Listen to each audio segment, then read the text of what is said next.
In this module, we will learn about data handling. We know that bar graphs can be drawn horizontally as well as vertically. The heights of the bars represent the frequency of the variable. Now we explain the reading of bar graphs by means of a solved example. The on-screen figure represents the rainfall in a city during a week. Observe the graph and answer the following questions. On which day was the rainfall maximum? The maximum length of the bar is on Saturday. So, Saturday had maximum rainfall. How much was the rainfall on Monday, Friday? The bar reaches the number 10, so 10 millimeter. The bar touches the number 13, so 13 millimeter. Which day of the week was dry? There is no bar on Thursday, so Thursday was dry. Let us now learn about grouped data. We have already learned to organize the given data as an array data and to form the frequency table by using tally method. Sometimes the given data is very large and the smallest and the greatest values differ largely. In that case, a lot of space is required and it is difficult to handle the data.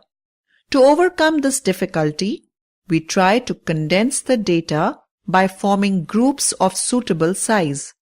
Such a distribution is called grouped frequency distribution and the data is called grouped data. The table given shows the ungrouped data. In this table, the heights of 40 children are given.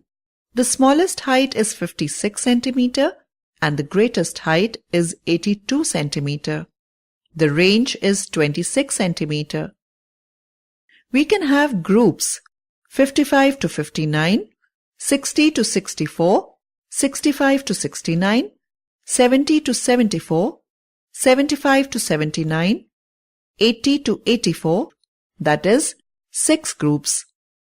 Each of these groups is called a class interval or simply a class and is written as 55 to 59, 60 to 64, etc.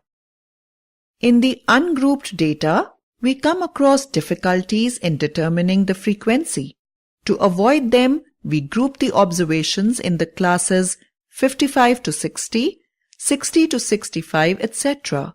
Here, 55 to 60 includes all children whose heights are 55 centimeter and above, but less than 60 centimeter.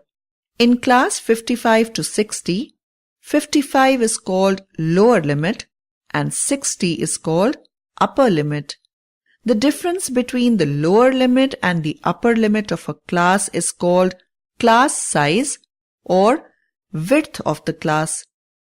The average of upper and lower limits is called class mark.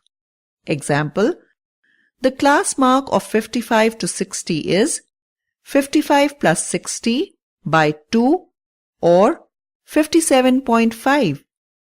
Let us now use the tally method and represent the data of the previous ungrouped data table using classes 55 to 60, 60 to 65, etc.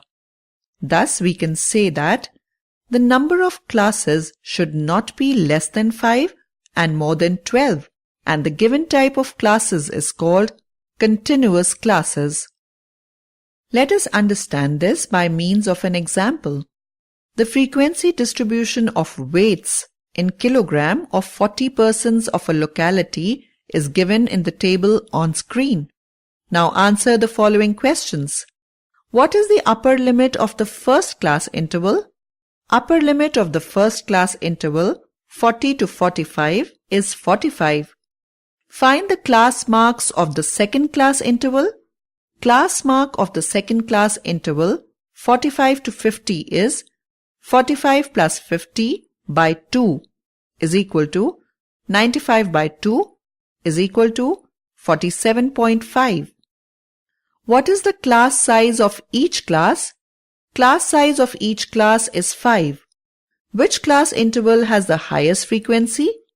Class 50 to 55 has the highest frequency, 13.